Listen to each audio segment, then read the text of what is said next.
Aloha, everyone. Welcome to DragonCon 2021 virtual diversity track. Today we are doing our indie comics panel. My name is Moana Nui, and I will be your host and moderator for today's panel. I am the founder of the Moana Nui podcast, author of the Adventures of Nakoa and Nohea children's book series, and publisher here at Burning Spear Comics for the Wildcard Chronicles. Today, I am joined by a talented panel of creatives who I am honored to call friends and colleagues. I will go ahead and introduce them briefly. First, we have Jiba Molei Anderson, who is the CEO and creative director of Griot Enterprises, a publishing company and visual communication studio. We also have Javier Cruz Winnik, who is an illustrator turned author. His graphic novel series is called A Reason to Smile and features a little girl from Puerto Rico. Third, we have Greg Burnham, who's an author, writer, editor, and publisher for Tuskegee Heirs, as well as The Search for Sadiqah, Broken Glass, and Grandpa's Shoes. And then last but certainly not least, Mike Watson is a comic book artist and creator for Freestyle Comics. And he is also the host of the Chat and Draw podcast and live streaming show. So welcome, everyone. Thank you for being a part of the panel tonight. Thank you for having us. Yeah, absolutely. So let's get started and let's talk a little bit about a little bit of a throwback. Let's talk about when you were young, what comics inspired you and how did you get your own start in comics as a creator, an artist, or a writer. Let's start with Jiba. Okay. So how did I get started? Well, I've been drawing since I say around 5. My parents say earlier. And when I was a little kid, my father brought me home my first comic book, which was Batman, which was drawn by Jim Aparo. The villain of the book was Two-Face. And because I was already a fan of the 1966 television show, I immediately globbed onto the comic book. I'm like, oh, they make books of this guy? And so that's what got me into comics. What kept me into comics and what inspired me to do comics was more so the indie comics of the early 80s, late 70s, early 80s. So books like ElfQuest, Warp from First Comics, Matt Wagner's Mage and later Grendel, Steve Rude and Mike Barron's Nexus. Books like that really showed me what I could do because, DC and Marvel, yeah, they're great. Yeah, that's the label that everyone knows. But at the same time, somewhere in my young developing brain, told me that, I wanted to make my own stories and I wanted to see how other people outside of Marvel and DC did comics and whatnot. So it was really the independent scene, the foreign scene, books from Europe, little sprinkling of manga here and there. I mean, I'm a 70s and 80s kid. Those were those books that really got me into wanting to make comics for myself. What's up? Some good classics up in there. Let's go to Mike. What got me into comics was not trying not to lose my best friend. I saw him reading a comic book and I said, "That's stupid. What are you doing?" And he said, "You don't like comics?" I was like, "No, they're dumb." And he's like, "Well, how are we best friends? I didn't know this." And I was like, "I don't know. You've never seen me read them." And he said, "So if we're gonna continue being best friends, you're gonna have to like comic books. So, but because if you don't, we can't kick it no more." And I was like, he was like, "Yeah, for real." So, and this is in the 6th grade. Like he meant every bit of this. And he brought me in a stack of comics the next day and said, I hope you can find something. And I read through all of them, and literally the very last book on that stack was X-Men number 17, where the X-Men Blue Squad, drawn by Andy Kubert, are fighting Omega Red in Russia, and I fell in love with a little 4 foot nothing dude who has butter knives coming out of his hands. Because I relate to that dude. Like honestly, Wolverine has the suckiest powers out of all the X-Men. He's 4 foot nothing. He's scrawny, but like he was the toughest dude on the team, and like I was small, I was bullied, I was picked on, and like I wanted to be that. Like I wanted to be like this unstoppable force, not afraid of anything. And that's what got me into comic books, and what kept me into comic books is a Marvel editor saying that my art was too urban, and Marvel wasn't looking for that style of art. So I said, all right, well, F it, and I'm gonna make my own urban comic books and make y'all come to me or whatnot. So, the I bet moment, as it's called. right. Right. Greg. Sorry, I had to mute because these people. Okay, so what got me started? So my first memories were in England. My dad was in the military, so I think when I was like 5 or 6, my big cousin introduced me to comic books. And, I knew about Spider-Man, but mostly I knew like Star Wars, all that stuff. So I was like going through his books, and, he had cool stuff. Of course, he told me not to go through his books. So I waited for him to leave. And then I went through his books. And so, I'm looking at everything, and it's cool stuff. And then, I moved to Idaho. Don't judge me. Came back, and I'm looking at more comic books, and I guess by the time I was like 8 or 9, I was looking at them like the stuff that kind of wasn't appealing to me was the Black characters from Marvel mostly, even though I love Marvel today, but I didn't like the way they were drawn. I didn't like Man-Ape. I didn't like that at all. I didn't like jungle action. I just felt like it was, they were like over the top with some of the stereotypes. And so I kind of broke up with comics. And I just recently had this epiphany. Like, I remember my grandmother, when I was like maybe a freshman in high school, we were in Kansas City, and she came home from work. My grandma was great. She was like Black Santa Claus woman. She worked at Kmart. So you always got toys. You always got, whatever. So she came home one day and she had a book. I believe it was called Omega Man. It was a Black dude that did it. And I was like, what's this? There ain't no independent Black comic books. What is this? And that like put a spark in me. He had like a little action figure, I think. It was cool. Couple of years later, it feels like Arsenio Hall did this spotlight, and he shouted out Brother Man. Shout out to Dawood. And that really like got me, because it's like, yo, wait a minute. These dudes didn't have to go through Marvel or DC or any of these guys. They just made a book and, started selling it, and people was buying it. That's cool. So, like 10 years later, I moved to Atlanta, and I met Marcus Williams. And the reason I met him is because I wanted to do a comic book. I had an idea for this book called The Starving Artist. You can't see it. This little back screen thing. If I move out the way, yeah, you can't see anything. Anyways, we did that book, and it went really well. We just didn't know what we were doing from the business side. So we were like printing them out at Kinko's. Sorry, I'm dating myself here. But yeah, we would print them out. We were stapling them, doing everything by ourselves.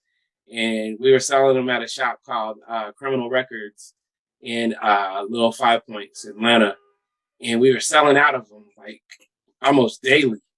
But we were losing money because it was costing us like $10 to print. and we were selling for like $4. So we were like, yo, this is cool. But, I don't think you're supposed to lose money to be successful. So we went and did some other stuff, and we learned the business of comics and publishing, children's books. Marcus worked on a comic called Hero Cats. And so we finally got to the point where we're like, hey, I think it's time to do a comic. So we started developing this really dope idea. It was fun. We were cracking up, laughing. And then somehow Tuskegee Heirs popped into our brains. And we just been rolling ever since. That's awesome. And we're glad that you started because we love that book. Javier, let's go to you. What's up, folks?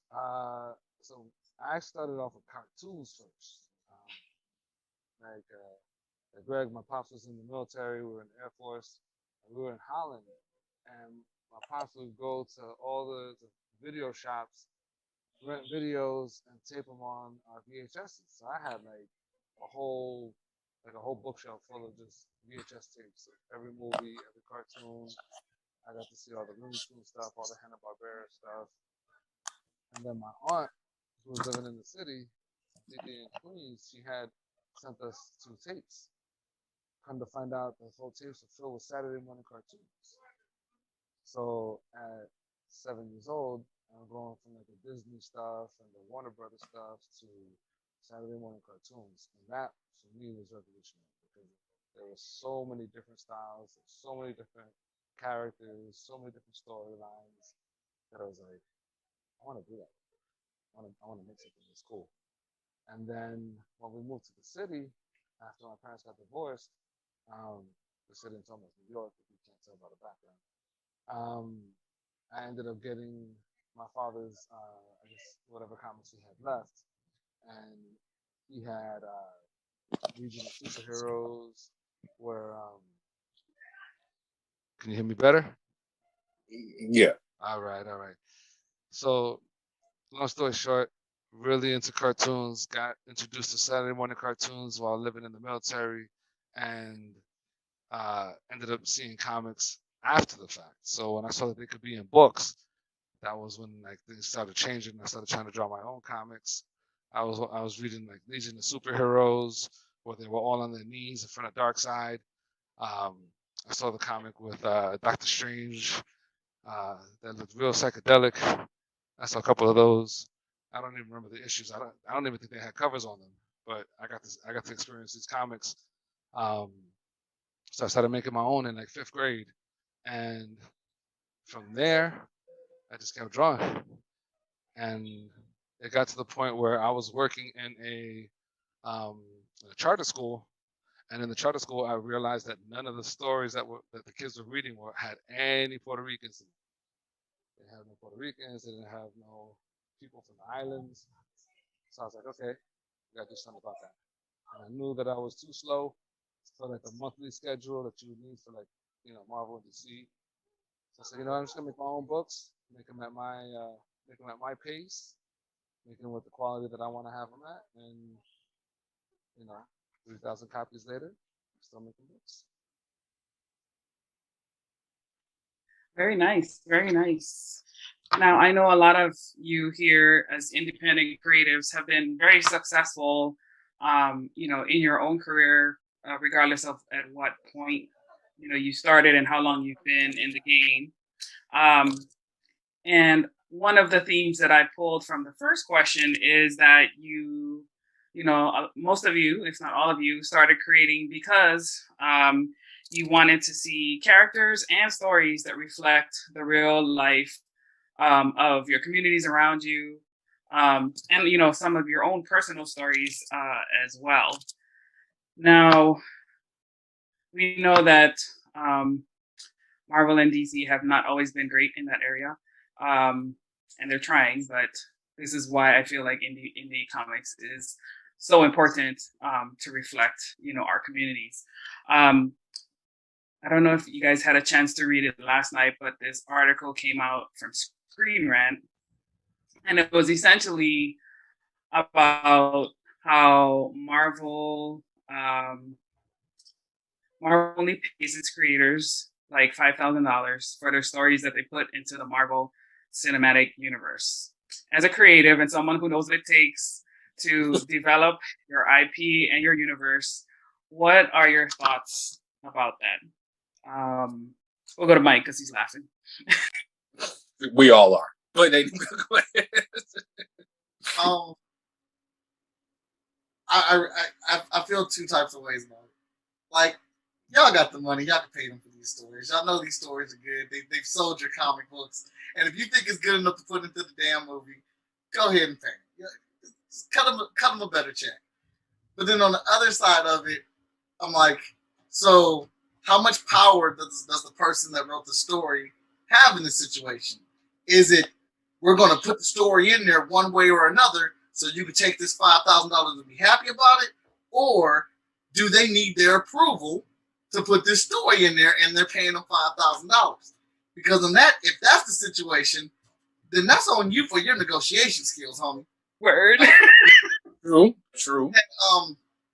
And you know, that double blade is they don't know how successful that story is going to be. Now, I know, I get it. 24 movies, $25 billion, and we start a whole new phase. So that pretty much anything they do can be successful. So I would need to know a bit more. Like, if they have the option to negotiate and say, no, I don't want the 5,000, you can't use my story, then hats off to them. But they may also have something in their contract that says that your story can be used at any time by Marvel Comics for anything we see fit, and this is the amount that we'll pay you for it because we don't know how far that's going to reach. It sucks, but that's the benefit of doing a dance with the mouse and Marvel. You get your name in the credits. Right. Yeah, I hadn't thought about that. Yeah, I mean, yeah, for me, I mean, this is the difference between what I like to call corporate and indie, right? Mm-hmm. Like, you know, actually, Michael touched on it. You know, one of the things that I understood when I was entering the comic book game is that I realized that, you know, working for Marvel or DC is just a gig. You know what I mean? It's a freelance gig, right? Like, let's keep it real. Anybody who's a creative, you are living the ultimate gig economy life. That's just how it is. You know what I mean? Whether you're an actor, whether you're a singer, rapper, dancer, writer, so on and so forth. So, with that being said, when you're writing for DC or Marvel, you're generating content to put books out month after month after month. Okay? What happened is that now, you know, Marvel has become, or it always was, but it's really leaning into being this multimedia company, right? So all the stories that they are using or that they adapted their movies from was stuff they already had in the can, stuff that they already paid for. Okay. So, you know, giving creators money for storylines that they're adapting, you know what I mean, is a bonus, right? But you have to realize, like, in a sense, they already got paid for the job when they wrote the comic book story. Now, with that being said, contracts going forward need to be changed, right? Because the model has changed. You know what I mean? Now you're seeing that something that you wrote could be adapted into, you know, a movie that could be successful. It's not a guarantee. Mm-hmm. All right. It's not a guarantee. And even though things have to be adjusted, best believe the mouse and the rabbit are going to make it so that the mouse and the rabbit are getting the most money and not the creators, right? Because again, that whole pesky work for hire thing. You know what I'm saying? Like, that's the catch-22 of it. This is the benefit of being an independent creator. If you have something that you made and you have something that pops off, then you have more of the power to negotiate how, you know, that property is going to be translated into other media. For example, you know, I have had my artwork show up in 2 shows. Like, one was Utopia on Amazon Prime, the one season. The other one is a movie being made right now with Mahershala Ali in it, right? And so what happened, and, you know, even talking about, say, my inclusion in the Smithsonian for the exhibition, the Heroes exhibition. Now, because I am an independent creator and I own the IP, they had to talk to me, right? So, I had to negotiate the deals based on industry standards of what they would pay for art usage, so on and so forth. But the thing about it is that at the end of the day, all that money came to me. You know what I mean? Like that came to me and that came to my IP, right? So, on one hand, working the corporate route, DC or Marvel, it could get your name out there. You could generate clout, you know what I mean, from that recognition. But even the guys who are working there right now, they're beginning to jump ship for better deals. Like you just, what is it? Tom King just jumped ship to what's the Substack is the new. Yeah, you got that Substack thing going on. You got Scott Snyder signing that deal with Comixology Originals, you know what I mean, and Dark Horse. You even in the independent realm have our guy Roye Okube, the creator of EXO and Malika, you know what I mean, like making those power moves and signing deals with Dark Horse by himself. So what does that say? That says that number one, the industry is healthy. Number two, people want content. Number three, if you want to make your mark and get your name out there, the best route is to make your own. That way, you get all the rewards. Of course, you also suffer all of the setbacks, but at the end of the day, you are the master or mistress of your own destiny, right? And you are the master or mistress of your own financial well-being. Well said. Greg, what are your... Indeed. So I look at it like people should know what they're getting into because if they're reading their contracts. I personally look at it like working for like Marvel or DC. You should be trying to use them as much as they're trying to use you, right? So we know, because we go to tons of comic conventions, if you've written something for Marvel or DC, or if you've done art, you're probably going to be able to get into a lot of shows that a lot of people wouldn't be able to get into. You might even be guested out for some of these shows.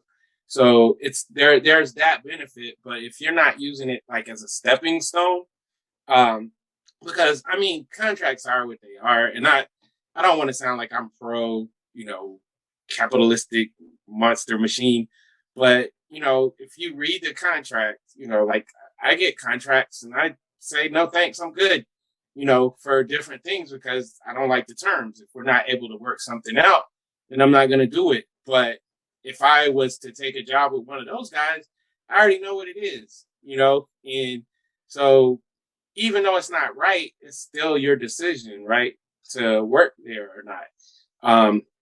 I get nervous about the people who get caught in that machine, and they're I don't want to use afraid, but they're hesitant to jump out on their own. It's like, yo, you already got your name on this. Now go ahead and do something on your own. It's not that hard. Let me show you. And actually we've had, chats, and I've seen like people that are way deeper in the game than I am, but I've seen them like listen and watch what some of us are doing, and they've decided, I'm going to do my own stuff. Because it's a whole different story, man. Like, I don't know, like when you have a publisher, I have a publisher for my children's books. I get, quarterly payments? I don't even be paying attention. Because they come so far in between. Whereas like the comic books that I'm doing, I'm publishing them myself, and all that money comes back to me directly to where I can actually make choices. I can say, hey, I'm gonna keep printing this. People like it. I'm not gonna stop it out of nowhere, So I see the benefits to joining, to joining up with them, but if your mind state is like, I'm going to, work here forever and they're going to do right by me. No, they're just like McDonald's or any other company. They're using you for your labor to get, their product out. Are you getting residuals off of the books that are sold, off the work that you did? Probably not, right? So it's like, it's the same thing. They pop it in a movie, figure out how to use that. Like, yo, I'm the one that created blah, blah, blah. And then go on your own tour and ride off of them the way they ride off of you. So I see it. I understand it from the business standpoint. But we just, like Jiba said, like we're in a position where we have all these things. We have the internet. We have all these ways to really get our products out in front of people. And if you already have a fan base, just drop it and watch what happens. Look at what David and Sanford and them did with Bitter Root. You know what I'm saying? We love them. Like we love them as human beings. Yes. So when they came together, and Chuck, let me put Chuck in there too.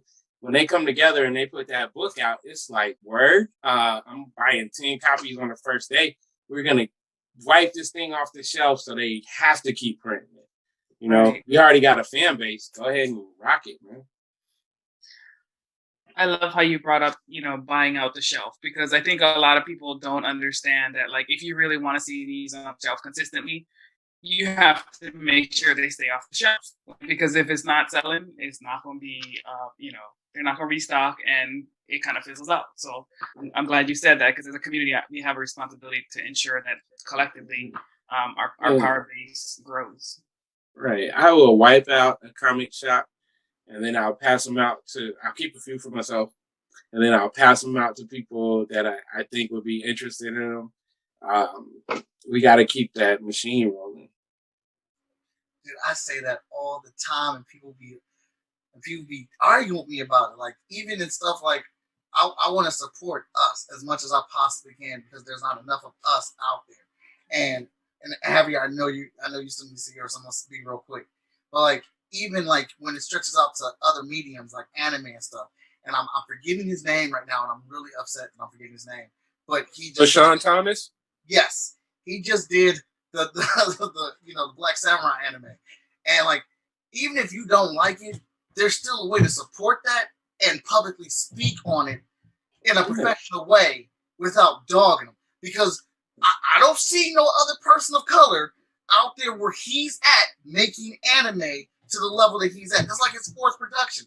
And honestly, everything he's done has gotten better and better and better. And I'm not saying it was amazing, but because I want to see more of it, I watched it. I supported it. And I made my own judgment afterwards. And then I went online and I talked about it.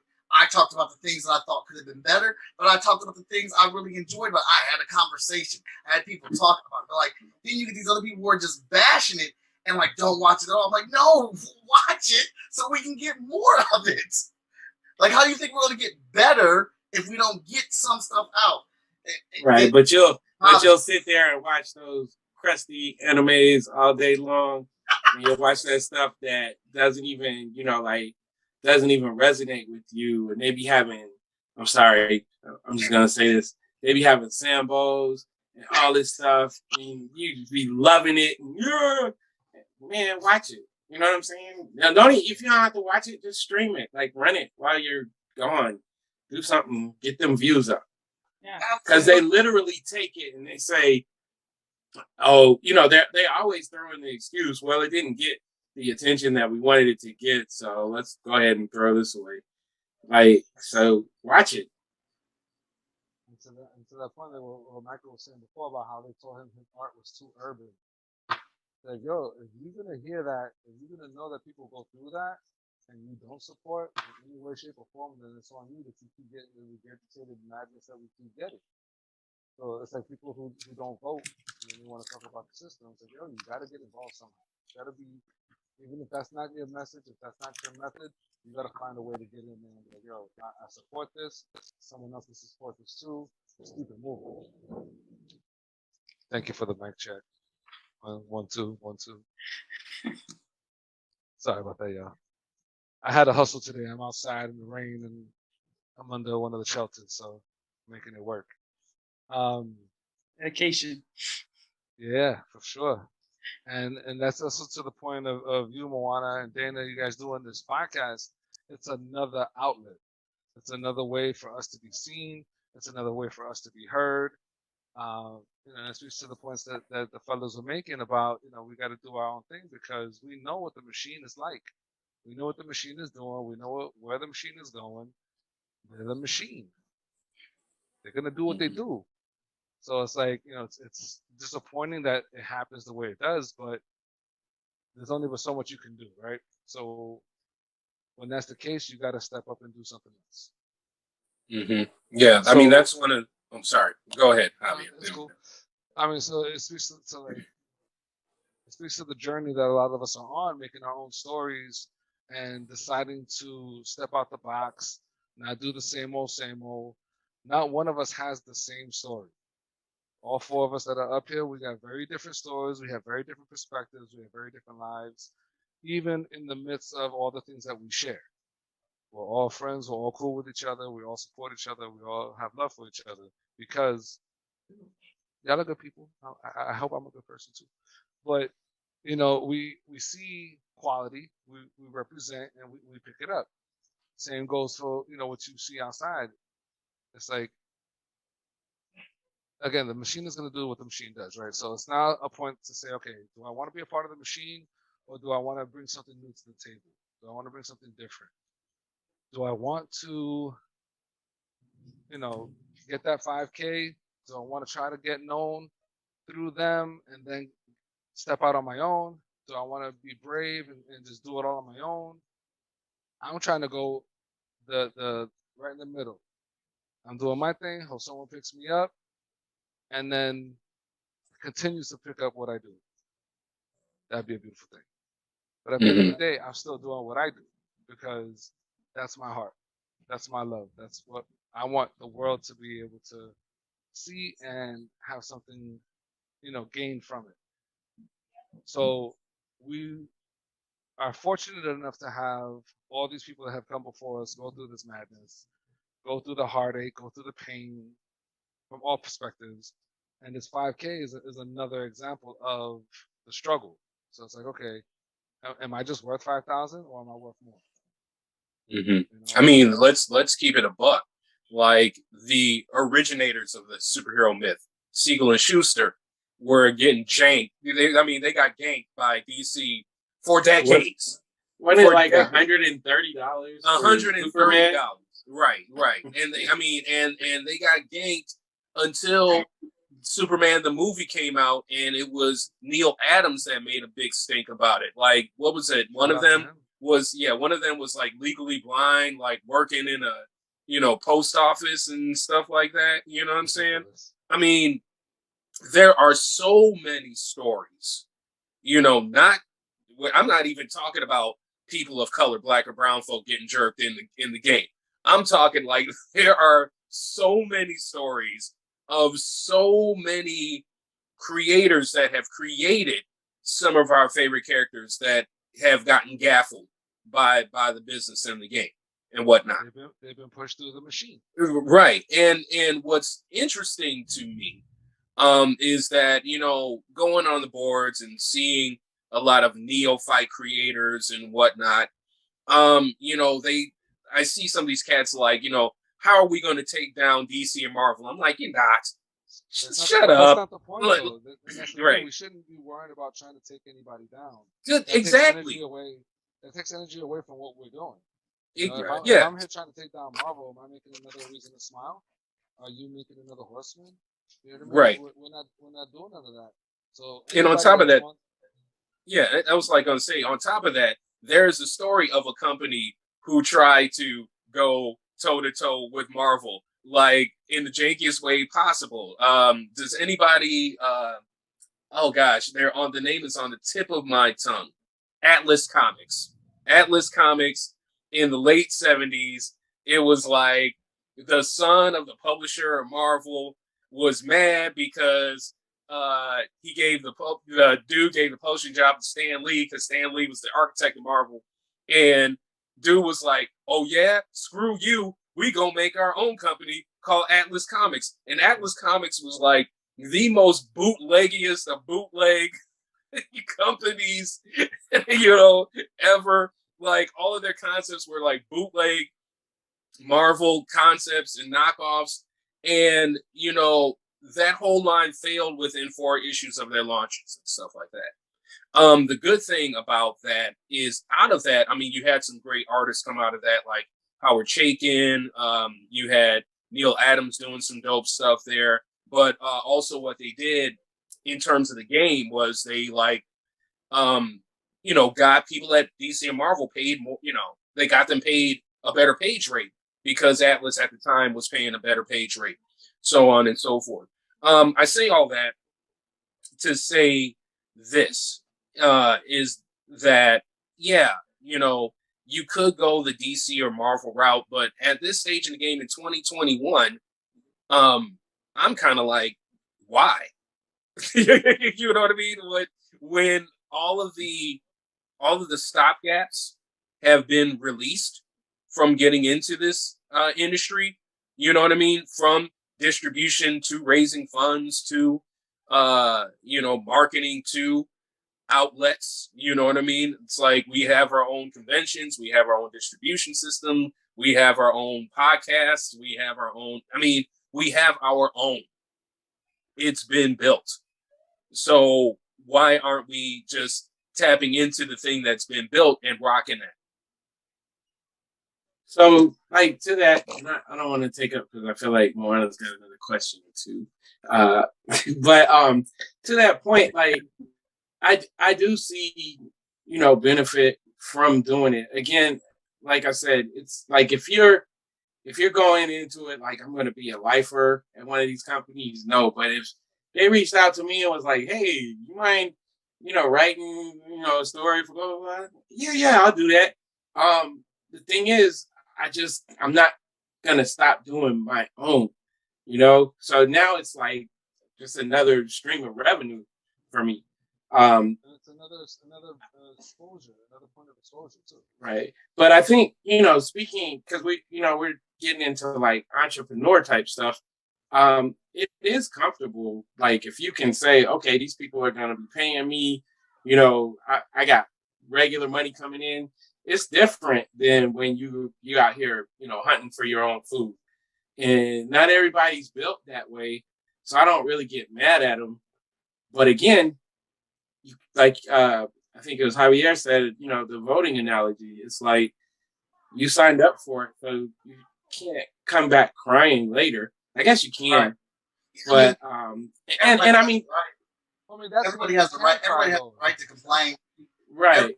Everybody has that right, but you read it, you signed it, you agreed to it. It may not be the best situation, but you're gonna have to flip that and turn it into the best situation for yourself. Right. Yeah, the $5,000 suck for a movie called Civil War that made $1.2 billion in its release. Yes, that does suck. But you know what I would have did? I'd have been like, hey, I'm the guy that wrote Civil War from Marvel Comics, that movie that you all saw. Exactly. That's a $1.4 billion commercial to advertise my writing skills. Immediately, I'd have been on social media and look, and I'm releasing this right now. This ain't Marvel or nothing. But yeah, just to let you know how we're coming. Right. So, just take it. I mean, from that standpoint of where you have got to use the machine too. Yeah. Exactly. Yeah. I don't know if you guys know who Joe Mad is. Mm-hmm. I know you know, Greg. So, Joe Mad had every comic illustrator's dream. Your man interned at Marvel Comics at 16. He drew the X-Men. He drew Spider-Man. He drew the Avengers. He brought an Americanized version of anime to comic books. Created this huge following. Whatever book he touched on Marvel, everybody bought it. They didn't care what the story was. Joe Mad's name was on it. They got it. Then your man finally said, you know what? I'm done. I'm going to go make my own comic book called Battle Chaser.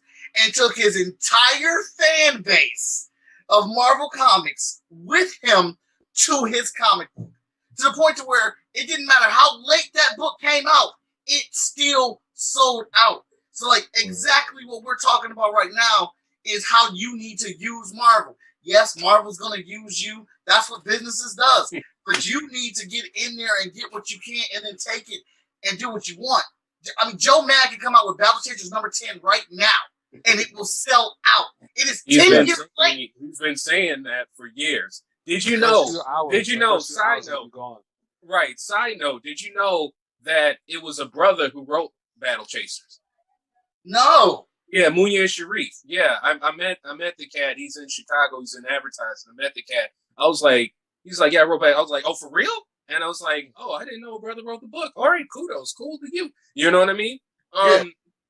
Just a little side note, but to your point, Michael, you're absolutely right. Right, and Greg as well. Like, yeah, you know, I'm an indie guy. I'm gonna tell you this right now. If DC or Marvel said, "Yo, Jim, write a book," I'll be like, sure. You know what I mean? I look at the two Brandons, right? I'm like, bet. You know what I mean? I'm gonna take that check. I'm gonna take that check. I'm gonna take that clout. You go on your Facebook page right now and say, "I'm writing a new book for Marvel Comics." And right in February. I bet you everybody will buy that book before they buy your indie book. Right. And another part of it is like doing that helps you to bring your rates up, right? Because it's like, oh yeah, I wrote for these guys and those guys. So now, you can't come at me, talking about chump change. So it's all about how you use it. But I've talked with tons of people that are in DC, in Marvel, and one of the things that I see, and it's weird because I kind of went through it on the corporate side. I was in corporate America for 18 years, is that it's like you've invested so much time and you took so many lashes on the back and you got underpaid and you was an intern. And so you have like a different level of loyalty to this process. And then we'd see these young kids coming in, because back in the day, we were told like the longer you stay at a job, the more stability you have, right? And then we see these young kids coming straight out of college. They got their masters and they like, I'm going to be here for 2 years. I'm going to get bumped up. I'm going to use my salary to negotiate with these guys over here. I'm going to leave these fools because they don't care about me. I'm going to go over here and I'm going to just keep going like this until I'm making the money that I want. And so it's like sometimes we get so comfortable with that regular check or that regular status of saying, oh, I got a job, that we're not ready to really utilize the system. And the system will be like straight lashing you. That's why we have like the best time that we've ever had in the world right now, because we've got access to everything in terms of information, in terms of tools. Like you could be a painter and then go over to Photoshop and kill in Photoshop. You know what I mean? And that's the same thing with these companies. You can do your own thing, go into these companies, make your money, make your name, come back and do your thing. We've seen it with Kari Randolph, with being able to create excellence from doing his thing. He still works with the big guys. He gets to have his fun with their place, with their sandlot. He gets to, play in their playground, and he still does his own thing. So it's just a matter of like, and to Greg's point, talking about Sanford and they're doing their thing too. So it's like, it's all about knowing what you're getting into, doing the research, leveraging it, and then making it work for you. Yeah. By the way, I love seeing the come up right now in terms of talent of color. I'm loving seeing everybody rise. I'm loving seeing Ashley Woods rise, Afua Richardson, the two Brandons, you know what I mean? Kari, Sanford, all those cats, because a lot of those cats, especially Kari and Sanford and Walker and them, we came into the game around the same time, around 99, 2000 and whatnot. You know what I mean? And we were just like looking at each other's stuff. Like, I was a fan of Sanford from Jump and Kari and all those other cats as well. And just to see them rise and see them, working for the corporate too, and still doing their own thing, and as a matter of fact, the reason why they're working for the corporate too is because of the fact that they've done their own thing and whatnot. I mean, it's beautiful, right? I came to the realization, like really today, it doesn't matter if you're DC, if you work for DC or Marvel or Image or Dark Horse or Boom or independents like us, we're all doing comics. all of us were making comics, and we all have different levels of success at it, and is beautiful right now. So, and it's funny because you keep hearing people talk about like, oh, the industry is in danger, the comic book industry is in danger. How is a $1.22 billion business, which saw its best year during the pandemic, right? How is it in any danger? And then furthermore, excuse my French, who the F are you to think that you gonna come in and save it? that an industry that's not in danger is in danger of. What I realized about that is when people talk about the industry dying, what it means is that the industry is leaving them behind, and they haven't caught up to it. So right now you hear a lot of these cats, these alt-right incel cats, and their affiliates who happen to be of color, and they talk about like how the comic book industry is in danger and whatnot, blah blah blah. It's like, no, it's not. The thing about it is that aggro white boys with millions of muscles and patches and pouches are passe. You know what I'm saying? Like drawings of women in impossible body poses with breasts so fake that even strippers and porn stars are looking at like, ugh. You know what I mean? That's passe. In other words, like the BS, not really storytelling of the 90s is passe. And so now, the audience, yeah, they want to see people of color in comics. They want to see women in comics. They want to see, LGBTQ representation in comics, right?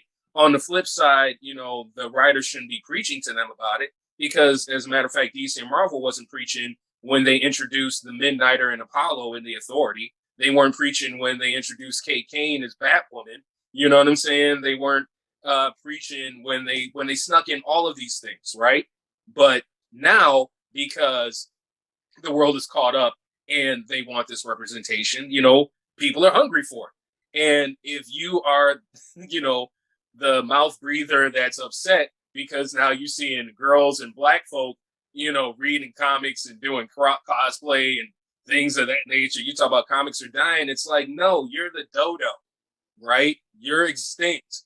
So either get up with the times or go back and read your Youngblood #1 for the 125th time, because that is your era and your era has passed. Let's segue off of that. No, we talked about, like how certain parts of the comics industry is becoming passe. And one of the things I hear from women is that they don't see organic female characters by like just a sexual attraction, ridiculous body shape, things like that to sell some comics. Yeah, sex sells and all of that. But by the same token, like how do you think we can attract more women into comics? And what is your approach to creating strong female characters organically without hitting folks over the head with a girl message? Because I know at least 3 of you here have strong female characters. Yeah, go ahead, Javier. You're one of those. So I'd like to speak to that one first because I am of the mindset that you don't need to be of Group X to write stories about Group X. You just have to have their best interests at heart and try to shine the light on them. So talk to people. Talk to women. Talk to Black folk. Talk to Latinos. Talk to Asian people. What do you want to see in the stories? Don't just talk to one and say, "Oh, I'm done." Mm-hmm. That's not how it works. Like they say, not one person is a monolith. That person doesn't represent everybody. The 4 of us come from, various backgrounds. We have very similar, a lot of similarities in the way we were raised and a lot of differences in how we were raised. That's why you have so many different stories. So you need to talk to the people you want to write stories about, so that way you can get an idea, at least, a better idea than your own, prideful, your own prideful step in, like, oh, I could write anything. It's like, no, you can't. You have to, if you want to draw something, if you want to write something, you have to have a frame of reference. Because if you don't, it's going to look flat. It's going to look boring. Mm-hmm. Oh, dang. He dropped that? Hey. We came for him. They said, shut that down. No, that's terrible. He'll come back. He'll be back. Keep hope alive, brother. No, I'm going to continue on. I'm going to continue on the fight for it. What Javier was saying is absolutely correct, right?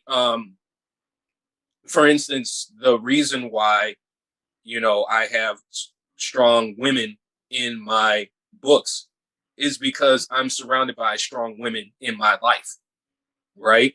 From my mother on down. You know what I mean? From my friends who are women, like I think about my sister. I think about, my aunts. I think about my cousins. I think about my girls. I think about my, when I say my girls, I think about my friends. And so when I'm writing women, I'm writing them. You know what I mean? Like I'm thinking about them. I'm thinking about, the different parts of them that make them who they are. And I just bring that into my books. As a matter of fact, I'm working on a page right now for the Horsemen Manifest Destiny, and it's a setup for the end of the story. But the characters that I brought into it are two characters that are in another Horseman story, Mark of the Cloven and whatnot, and they're both women. And it's a scene where it's like a monster's like going through a city, and I have a cop there, like, what the hell's going on? And then the hero is getting their ass beat and that sort of thing. And I just thought for the sequence, I'm like, I'm gonna have the women in this. You know what I mean? Like doing this scene. You know what I mean? Because it's a fight. You know what I'm saying? And it's just gonna happen that way. And I was looking through Manifest Destiny, looking through all the pages that I've got. I'm like, I got a lot of. It just came to me. It was like, I got a lot of women like whooping ass in this book. like a whole bunch of women whooping ass in this book. Like, if somebody was talking about representation, it's like, I want to see a black woman kick ass. I'm like, I got about 7 or 8 of them in this book whooping ass right now. Like, and it was one of those things where I didn't think about it. Like, it wasn't a conscious decision, like, I'm going to have a woman, take charge. It's just the nature of the Horseman universe, right? Like, the Horseman universe is all about just representing my world, my personal world. And that world is filled with people of color, people of different orientations, religions, backgrounds, cultures, that sort of thing. And when I'm writing and creating those books, what I'm doing is I'm just thinking about my friends. And I want to make sure that, I want to show love to my friends, respect to my friends, and their cultures and their backgrounds. We appreciate that. What about you, Mike? So you're talking to a guy who, whenever they got to do a creative character, I picked a girl all the time. And I didn't realize that was really because I did not see women in the things that I read and the things that I played or in TV and watching. Like, when I did see it, it was dope. I'm like, why don't we do more of this? I thought there was something because, I'm a guy, obviously, and I've been filled up on mainstream superheroes and stuff because even though I don't see a lot of me, I'm still seeing myself as a male figure in this medium. So when it came to seeing females kicking butt in it, that was so rare and far and few between. And then when we did get it, it was dope. Like, and I was like, I need more of this. So whenever I play video games, I always just made a creative character and I made a girl or whatnot. And I want people to be able to see themselves. I know I'm not going to be able to 100% recreate a whole story or character that is fully all you, but I do want you to be able to see a reflection or something in this character that pulls you to it so you can relate to him. And now, I love a sexy costume as much as the next guy or whatnot. But that's not realistic for every single character in our world. We did Vigilance when I was with my old publisher, Vigilance #1, and we had her in her red and white costume. The costume was not over sexualized. She just was standing bold and strong, and her cape was flowing, and she was looking back at the viewer. And we had women walk past the table. Their bodies kept walking, but their heads stayed locked on the book. And they were like, "What is this?" And like women who were just there, they were there with the respective other, or they were taking their kids, or they had no interest in comics, but they saw that comic book cover and it pulled them over and got them. And then I came up with the character Titan.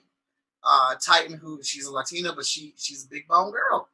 And I had her posters hanging up at my wall, and women would stop and look, and they look at me and like, "Thank you. You got a real woman up there."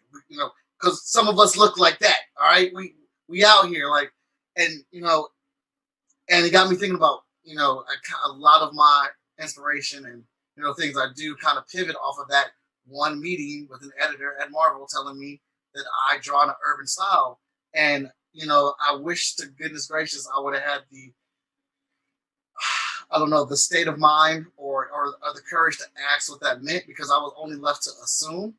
And my assumption was that I draw people and make them look how they look. I mean, that's the world that I live in. Just like Jiba said, like, I'm surrounded by strong women. Freestyle Comics.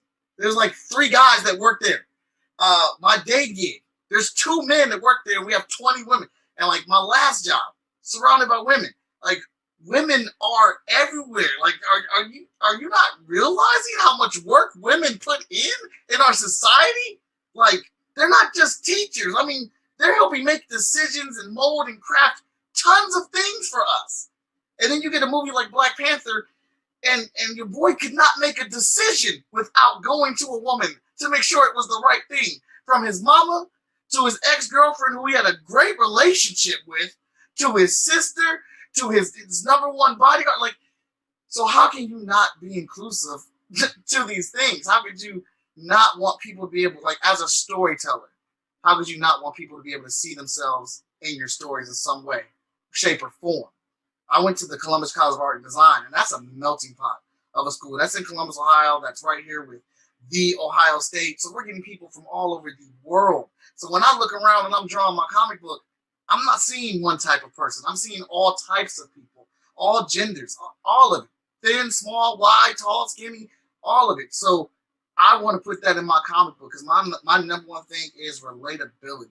If you can relate to what's happening in the book, if you can put yourself inside of this book, if you can see yourself in this character, then one way or the other, you're going to want this character to succeed, or you're going to want this character to fail. But that's going to be because you have something to relate to them about, and that's what I'm trying to touch on or whatnot. So I just don't see how you can't think like that, or don't want to think like that. Or like you said, stuck in this era of 16 abs and the 2-inch waistline. And it's just like, that don't even look right. I mean, there's a way to draw sexy and still make it look right. Y'all are not even trying to do that. Yeah, so true. So let's go to Greg to round it out. For my part, I don't believe in making characters just to check a box or anything like that. So like the characters that I write are like people. Like I want everybody to be like a real person, right? So like with Tuskegee Heirs, the characters that we have, it's like people say, "How did you, what made you guys decide to make Ayana the leader?" And it's like, I don't know, that's just what we decided. Like when we were coming up with everything, it was like we just agreed on that from the jump. Like, okay, she's gonna be the leader. It wasn't a thing like, it's gonna be good for PR to have a female lead. None of that. It's just what it was, based off of the characters. Because before we decided who's gonna be the leader, we're like building out these characters, and then I'm like, she needs to be the leader. And then Marcus is like, yeah, I agree. And we just run with it. With Sadiqah, it's the same thing. So I'm not doing it for like any ulterior motive. I'm just doing it because I want like a badass, female character. And so I'm going to do my homework. I don't look like I realize that everybody, whether you like them or not, everybody on the inside has feelings. Everybody has a person, some sort of personality. And so you can pull from that kind of stuff. And I do that with all my characters. Like if I want like a jerk, then I pull from some jerks that I knew. You know what I'm saying? And I think about the stuff that really grinds my gears about that person. I would throw that in the book, right? And so it's the same thing, with the characters. It's like I want this one to be strong. I can use my mama. I can use my aunt, my grandmother, like my daughter, my sister, like all these people around that you can pull from and to where it's relatable. And that's what I find, one of the things that people say the most about these stories is, man, I relate to such and such. We have people, I had to put together a little collage type thing because I wanted just to count how many people have cosplayed our characters. And there's tons of them. And we never ask anybody to do it. And everybody that does it, they typically are like, okay, we recently had a cosplayer do Gina from Tuskegee Heirs. She saw Gina 5 years ago and she was like, I'm cosplaying that, and she would like give us updates and stuff. We'd be like, that's great. You don't have to rush it whenever. And then she dropped it a few weeks ago and it broke my internet. I don't know if it broke all the internets, but it did break my personal internet. And so it's like you create people. Queen Latifah said one of the best things that I ever heard. She said, write what you feel. And I guarantee you there's other people in the world that feel the same thing. And it's going to resonate with them. So don't go out there like trying to figure out, like I said, how to check boxes or like, we don't have a white character. Oh, we don't have a, like don't put any tokens. We see that in Hollywood all the time, right?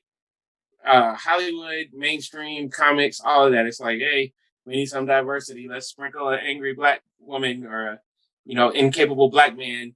Let's sprinkle him in, so we can, round out the cast. Like, don't do that. We've had people do it to us for so long. So it would be crazy for us to go and then do the same thing in our books, So that's my stance, and that's on every other demographic, whether, like I won't even put in a white token, like, because, people will be like, oh, there's no white people in the book. Okay. When the time comes for a white person to come, which there are white people in the book, but when the time comes for that to happen, it's not going to be like a plot vehicle person. It's going to be like another real person. You know what I'm saying? Yep, it happens naturally. Well, thank you guys for all of that. I really enjoyed the conversation, and I can't believe we're already at the end of the hour. But I really enjoyed hearing your perspectives across a number of topics. We only got to like 3 of my 7 questions, so that's awesome. And more content for next time. But before we go, let's go around real quick and tell folks where, what your name of your IP and where folks can go to buy and support what you're doing. Jiba. Okay. Okay. So once again, I'm Jiba Anderson. My IP is called The Horsemen. That is the flagship title for my company, Griot Enterprises. You can find Griot, or you can find The Horsemen and the anthology series, 4 pages, 16 bars, a visual mixtape, of which I will get Michael and Greg into that book. That is a threat and a promise. But you can find all of those.